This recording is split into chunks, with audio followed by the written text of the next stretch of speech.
ਇੱਥੋਂ ਠੀਕ ਹੈ, ਇੱਥੋਂ ਡਿਜ਼ਾਈਨ ਸਹੀ ਹੈ, ਕੋਈ ਫਾਲਟ ਨਹੀਂ, ਇੱਥੋਂ ਵੀ ਸਹੀ ਹੈ। ਯਕੀਨ ਜਾਣੋ ਆ ਐਸੀ ਚੀਜ਼ ਜੇ ਤੁਸੀਂ ਦੁਆਵਾ 'ਚ ਯਾਦ ਰੱਖਣਾ, ਮੈਨੂੰ ਤੁਹਾਡਾ ਨਹੀਂ ਲੱਖਾਂ ਬੰਦਿਆਂ ਦਾ ਇਸ ਵੀਡੀਓ ਤੋਂ ਫਾਇਦਾ ਹੋਣਾ।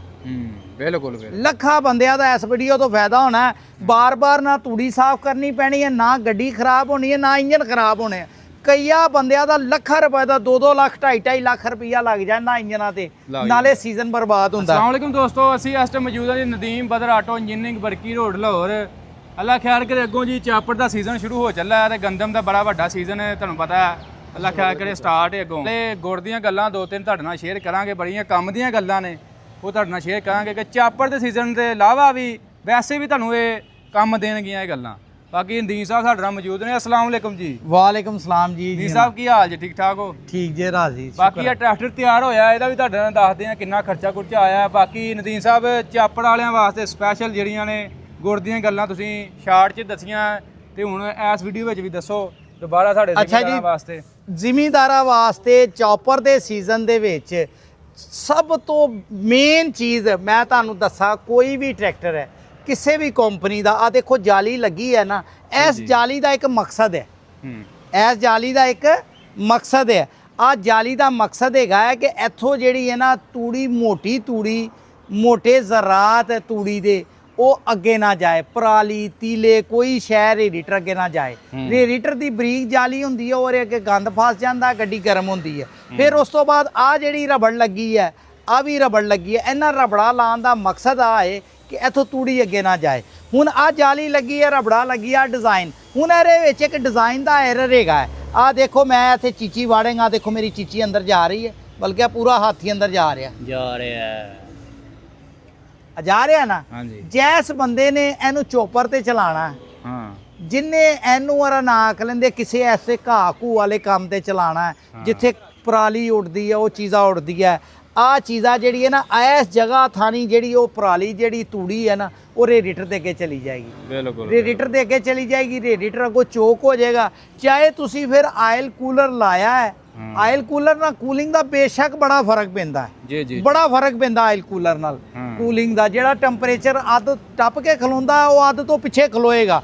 ਤੇ ਜਿਹੜੇ ਸਾਡੇ ਬਲੋਚਿਸਤਾਨ 'ਚ ਟਰੈਕਟਰ ਚੱਲਦੇ ਪਏ ਆ, ਜਿੱਥੇ ਦੁਪਹਿਰੇ ਟਰੈਕਟਰ ਚੱਲਦੇ ਹੀ ਨਹੀਂ, ਉਹ ਆਇਲ ਕੂਲਰ ਨਾਲ ਉਹ ਦੁਪਹਿਰੇ ਵੀ ਚੱਲਦੇ ਆ। ਤੇ ਇਹਦੇ ਨਾਲ ਆ ਹੈ ਕਿ ਆ ਜਿਹੜੀ ਜਗ੍ਹਾ ਹੈ ਨਾ, ਇੱਥੇ ਇੱਕ ਫੋਮ ਲੈ ਕੇ ਨਾ 2 ਇੰਚ ਦਾ, ਉਹ ਇੱਥੇ ਪੱਟੀ ਲਾ ਕੇ ਜੋੜ ਕੇ ਇਹਦੇ ਨਾਲ ਇਹਨੂੰ ਲਾ ਲਓ। ਤੇ ਯਕੀਨ ਜਾਣੋ ਆ ਐਸੀ ਚੀਜ਼ ਜੇ ਤੁਸੀਂ ਦੁਆਵਾ 'ਚ ਯਾਦ ਰੱਖਣਾ, ਮੈਨੂੰ ਤੁਹਾਡਾ ਨਹੀਂ ਲੱਖਾਂ ਬੰਦਿਆਂ ਦਾ ਇਸ ਵੀਡੀਓ ਤੋਂ ਫਾਇਦਾ ਹੋਣਾ। ਬਿਲਕੁਲ ਲੱਖਾਂ ਬੰਦਿਆਂ ਦਾ ਇਸ ਵੀਡੀਓ ਤੋਂ ਫਾਇਦਾ ਹੋਣਾ। ਬਾਰ-ਬਾਰ ਨਾ ਤੂੜੀ ਸਾਫ਼ ਕਰਨੀ ਪੈਣੀ ਹੈ, ਨਾ ਗੱਡੀ ਖਰਾਬ ਹੋਣੀ ਹੈ, ਨਾ ਇੰਜਨ ਖਰਾਬ ਹੋਣੇ। ਕਈਆਂ ਬੰਦਿਆਂ ਦਾ ਲੱਖਾਂ ਰੁਪਏ ਦਾ 2-2 ਲੱਖ 2.5 ਲੱਖ ਰੁਪਈਆ ਲੱਗ ਜਾਂਦਾ ਇੰਜਨਾਂ ਤੇ, ਨਾਲੇ ਸੀਜ਼ਨ ਬਰਬਾਦ ਹੁੰਦਾ। ਔਰ ਆ ਗੈਪ ਇੱਧਰ ਵੀ ਹੈ, ਇਸ ਸਾਈਡ ਤੇ ਵੀ ਆ, ਤੇ ਇੱਧਰ ਆਓ, ਇੱਥੋਂ ਠੀਕ ਹੈ, ਇੱਥੋਂ ਡਿਜ਼ਾਈਨ ਸਹੀ ਹੈ, ਕੋਈ ਫਾਲਟ ਨਹੀਂ, ਇੱਥੋਂ ਵੀ ਸਹੀ ਹੈ, ਇੱਥੋਂ ਕੋਈ ਤੂੜੀ ਅੰਦਰ ਨਹੀਂ ਜਾਏਗੀ, ਲੇਕਿਨ ਇੱਥੇ ਵੀ ਜਾਣੀ ਹੈ।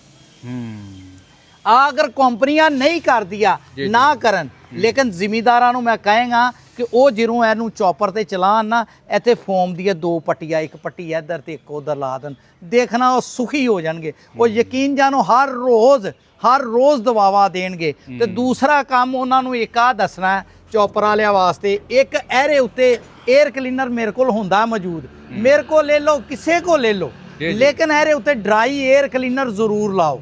ਚੌਪਰ ਦੇ ਵਿੱਚ 4 ਤੋਂ 5 ਘੰਟੇ ਦੇ ਵਿੱਚ 에ਅਰ ਕਲੀਨਰ ਦਾ ਜਿਹੜਾ ਤੇਲ ਹੁੰਦਾ ਹੈ ਨਾ, ਐਸ 에ਅਰ ਕਲੀਨਰ ਦਾ ਤੇਲ ਉਹ ਗਾਰ ਬਣ ਜਾਂਦੀ ਹੈ, ਉਹ ਸੁੱਕ ਜਾਂਦਾ ਹੈ।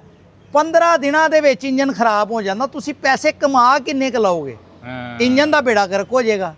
ਕਿੰਨਾ ਕਿ ਡਰਾਈਵਰ ਰੋਜ਼ ਦਿਹਾੜੀ 'ਚ 2 ਦਫਾ 에ਅਰ ਕਲੀਨਰ ਧੋਏਗਾ?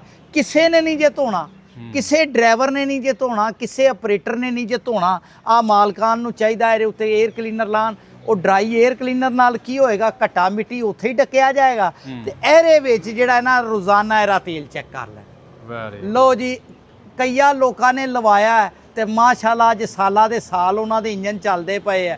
ਤੇ ਭਾਵੇਂ ਰੂਟਾਵੇਟਰ ਹੈ, ਭਾਵੇਂ ਚੋਪਰ ਹੈ, ਭਾਵੇਂ ਲੇਜ਼ਰ ਹੈ, ਆ ਤਿੰਨਾਂ ਦੇ ਉੱਤੇ ਡਰਾਈ 에ਅਰ ਕਲੀਨਰ ਲਾਜ਼ਮੀ ਹੈ। ਡਰਾਈ 에ਅਰ ਕਲੀਨਰ ਤਾਂ ਤਾਂ ਇੰਜਨ ਤੁਹਾਡਾ ਸਾਲ ਤੋਂ ਵੱਧ ਚੱਲੇਗਾ, ਨਹੀਂ ਤੇ ਸਾਲ ਦੇ ਵਿੱਚ ਲੋਕਾਂ ਦੇ ਇੰਜਨ ਮੈਂ ਮੁੱਕਦੇ ਦੇਖੇ। ਬਾਕੀ ਜੀ ਆ 2 ਗੱਲਾਂ ਤੁਹਾਨੂੰ ਤੁਹਾਡੇ ਨਾਲ ਸ਼ੇਅਰ ਕੀਤੀਆਂ ਨੇ। ਜੀ ਸਾਹਿਬ ਇਹ ਸਿਰਫ 85 ਵਾਲੇ 80 ਨਹੀਂ ਵਾਲੇ ਵੀ ਨਹੀਂ ਤੇ ਸਾਰੇ ਬਰਾਕ ਵਾਲੇ। ਗੱਡੀਆਂ ਵਾਲੇ ਮੈਂ ਕਹਿੰਦਾ ਟਰੈਕਟਰ ਭਾਵੇਂ 85 ਹੈ ਹਾਂ ਟਰੈਕਟਰ ਭਾਵੇਂ ATS ਦਾ ਹੈ ਜੀ, ਜੀ। ਭਾਵੇਂ ਬੁਰਾਕ ਦਾ ਹੈ ਤੇ ਭਾਵੇਂ ਦਬੰਗ ਦਾ ਹੈ, ਅੱਛਾ ਅੱਛਾ ਕਿਸੇ ਗੱਡੀ ਦਾ ਰੇਡੀਏਟਰ ਹੈ ਜਿਹਦੇ ਵਿੱਚੋਂ ਹਵਾ ਤੁਹਾਡੀ ਇਸ ਜਾਲੀ ਤੋਂ ਬਾਹਰੋਂ ਨਹੀਂ ਆਣੀ ਚਾਹੀਦੀ। ਹਾਂ ਇਸ ਜਾਲੀ ਦੇ ਵਿੱਚੋਂ ਹਵਾ ਲੰਘੇ ਉੱਤੇ ਆ ਰਬੜਾ ਦੇਖੋ, ਆ ਗੱਡੀ ਇਹੀ 2006 ਮਾਡਲ ਹੈ, ਆ ਦੇਖੋ ਰਬੜਾ ਨਵੀਆਂ ਲਾਈਆ ਹਾਂ ਬਿਲਕੁਲ ਨਰਮ ਮੁਲਾਇਮ ਮਲਾਈ ਵਰਗੀ ਆ, ਲੇਕਿਨ ਰਬੜਾ ਕੀ ਕਰਨਗੇ, ਇੱਥੇ ਰਬੜੀ ਨਹੀਂ ਹੈਗੀ। ਆ ਬੇਸਿਕਲੀ ਡਿਜ਼ਾਈਨ ਫਾਲਟ ਹੈ, ਆ ਮੇਰਾ ਫਾਲਟ ਨਹੀਂ ਹੈ, ਆ ਕੰਪਨੀ ਦਾ ਫਾਲਟ ਹੈ।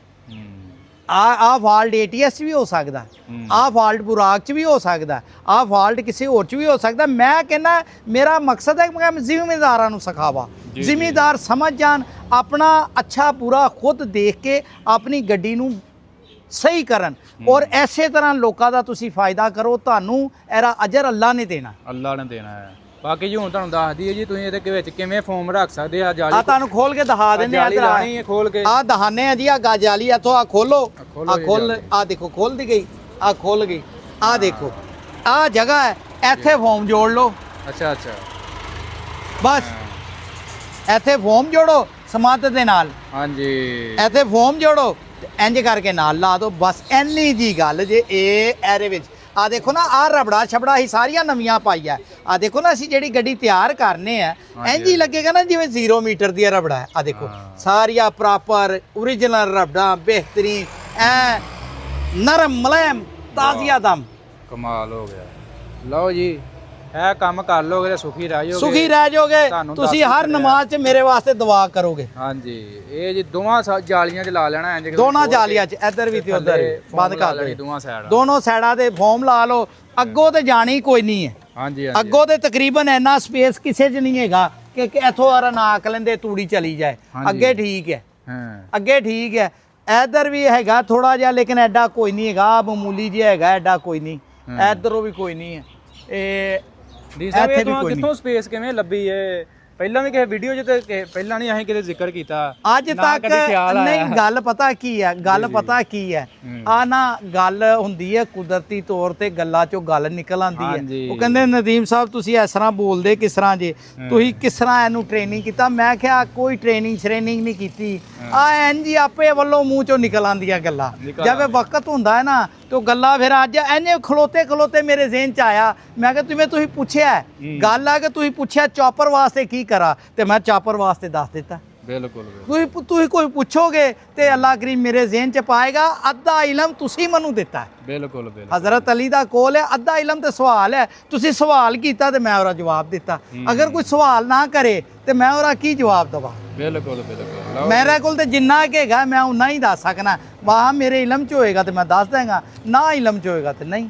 ਬਾਕੀ ਦੋਸਤੋ ਤੁਸੀਂ ਵੀਡੀਓ ਥੱਲੇ ਕਮੈਂਟ ਕਰਕੇ ਵੀ ਦੱਸਣਾ ਜਿਹਨੇ ਅਮਲ ਕਰ ਲਿਆ ਜਾਂ ਪਹਿਲਾਂ ਕਦੀ ਕੀਤਾ ਨਹੀਂ। ਜਾਂ ਜਿਹੜੇ ਸੋਚਿਆ ਕਰਨਗੇ ਸੀ। ਇਨਸ਼ਾਅੱਲਾ ਅੱਲਾ ਦੇ ਹੁਕਮ ਨਾਲ ਉਹ ਯਾਦ ਵੀ ਕਰਨਗੇ ਤੇ ਦੁਆਵਾਂ ਵਿੱਚ ਵੀ ਯਾਦ ਰੱਖਣਗੇ। ਮੇਰੀ ਕੋਈ ਫੀਸ ਨਹੀਂ ਲੈਂਦਾ ਪਿਆ, ਸਿਰਫ ਤੁਹਾਨੂੰ ਕਿਹਾ ਕਿ ਤੁਸੀਂ ਕਰਨਾ, ਅਮਲ ਕਰਨਾ ਤੇ ਮੇਰੇ ਵਾਸਤੇ ਦੁਆ ਕਰਨਾ। ਹਾਂ ਠੀਕ ਹੋ ਗਿਆ ਜੀ ਸਾਹਿਬ, ਬਹੁਤ ਮਿਹਰਬਾਨੀ।